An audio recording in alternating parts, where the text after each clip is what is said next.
কে হতে পারে ঢাকা বিশ্ববিদ্যালয়ের আগামী দিনের কাণ্ডারি? সময় যত গড়াচ্ছে সেই প্রশ্নের উত্তরও তত সন্দিক্ষণে আসছে। মেঘের আবরণ দেখে যেমন আঁচ করা যায় বৃষ্টি হবে কি হবে না, তেমনি প্রচারণা জনপ্রিয়তার কৌশলেও বোঝা যায় কে এগিয়ে কে পিছিয়ে।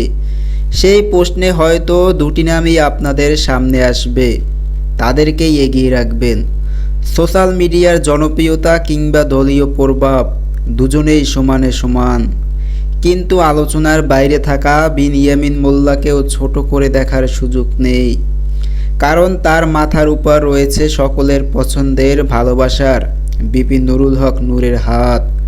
তাই বিনিয়ামিন মোল্লা যদি বড়া মাঠে সবার নজর এড়িয়ে গোল দিয়ে দেয়, তাতে অবাক হওয়ার কিছু নেই। রাশেদ হাসান অন্তর, চ্যানেল এল।